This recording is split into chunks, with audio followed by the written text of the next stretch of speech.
Let's take a trip, y'all. Not to some fancy city restaurant or celebrity chef kitchen, nah.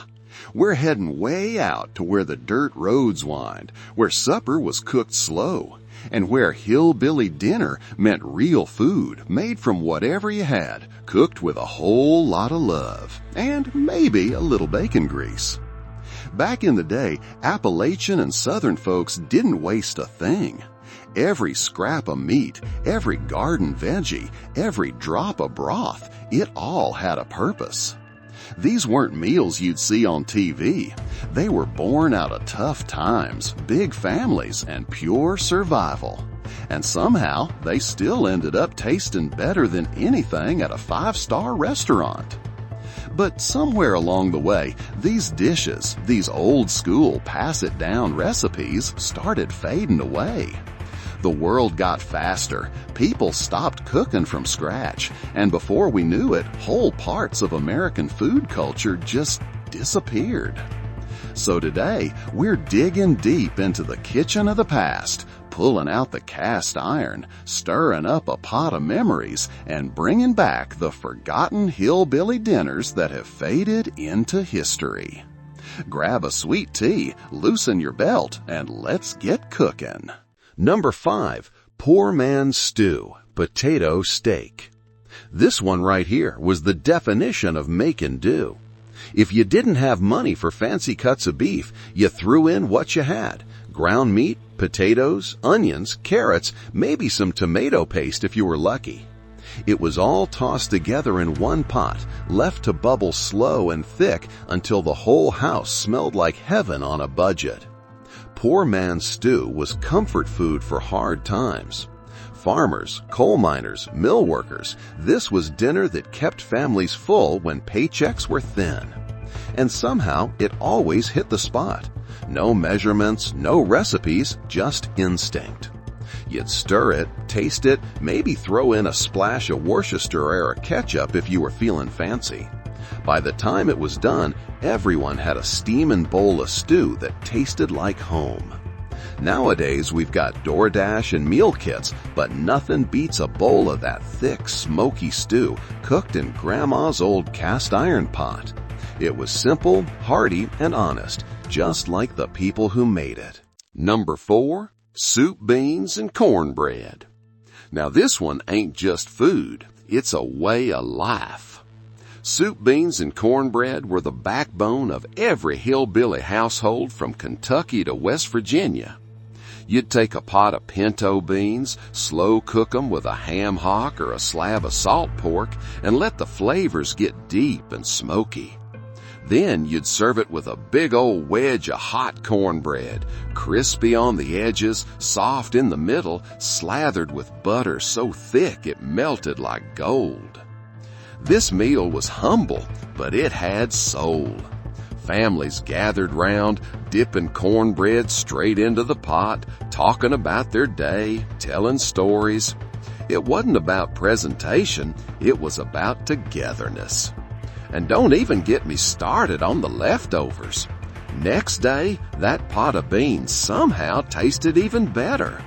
Throw in some chopped onions, maybe a splash of vinegar, and boom, a whole new meal. Soup, beans, and cornbread fed generations through floods, wars, and recessions.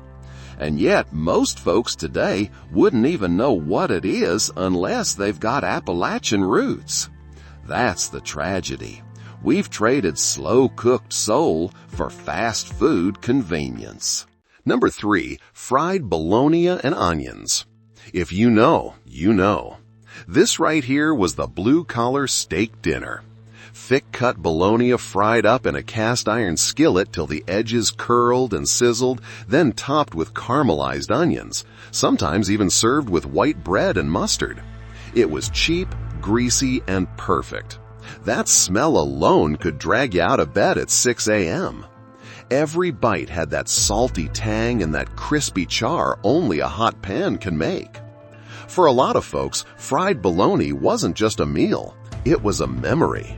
It meant payday Fridays, it meant sitting in front of the TV with your dad after a long week. It meant real food without pretense. Nowadays, you tell someone you're making fried bologna for dinner and they look at you funny. But back then, it was a treat. It was working-class gourmet. You could toss a fried egg on top, melt a slice of cheese, maybe even make a sandwich out of it. And for a few bucks, you had dinner fit for a king. Number 2, Ramps and Fried Taters, garlic potato. If you grew up in the mountains, you smelled this one before you ever saw it. Ramps, wild onions that grow deep in the Appalachian woods, were the first sign that winter was finally over. Families would hike miles just to dig them up, laughing, coughing, and crying from the smell because, ramps don't play. You'd slice them up, throw them in a skillet with a chunk of bacon fat, then add diced potatoes and let it all fry until golden and crisp. By the time it was done, that kitchen smelled like the earth waking up. It was the original farm-to-table, only without the $40 restaurant price tag. But here's the thing, you couldn't eat this before church or school. Why? Because ramps stick with you, like for days. People used to joke that you could smell a ramp eater coming from down the holler. Still, nobody cared. It was spring food, the taste of freedom after a long, cold season. And if you ask me, no store-bought onion will ever hold a candle to those wild little bulbs that once fed entire mountain towns. 1. Squirrel Stew, aka Brunswick's rougher cousin. Now I know what you're thinking. Did they really eat squirrel? Yeah, and before you judge, remember, back in the day, hunting wasn't sport. It was how you put food on the table. If it ran through the woods and you could cook it, it went in the pot. Squirrel stew was a Sunday specialty. They'd clean the meat, toss it in a cast-iron pot with corn, beans, potatoes, and a pinch of salt. Then let it simmer for hours till the meat fell right off the bone.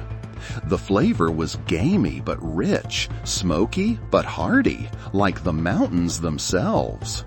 Old-timers used to say the stew could predict the weather. If it boiled too thick, snow was coming. If it stayed thin, the sky would stay clear. Science? Nah, just mountain wisdom passed down with every pot. Nowadays, you won't see squirrel stew on any restaurant menu, and that's kind of a shame. Because it wasn't just about the meat.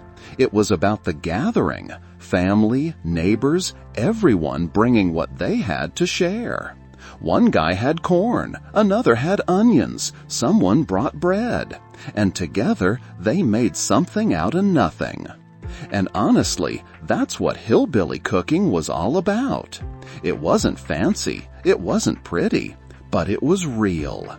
It was food with a story, cooked slow, shared freely, remembered fondly. Maybe these dishes disappeared because life got easier, or maybe because we stopped taking time to cook slow. But those old recipes weren't just about feeding bellies, they were about feeding hearts. Every pot of beans, every fried slice of bologna, every spoon of rampin' taters, it told a story of people who made do, made it work, and made it taste amazing. So next time you're in your kitchen, try channeling that old hillbilly spirit. Don't worry about measuring cups or timers, just cook like your grandma did. A handful of this, a pinch of that, and a whole lot of love. Because when you cook the way they used to, you're not just making dinner, you're keeping a piece of American history alive.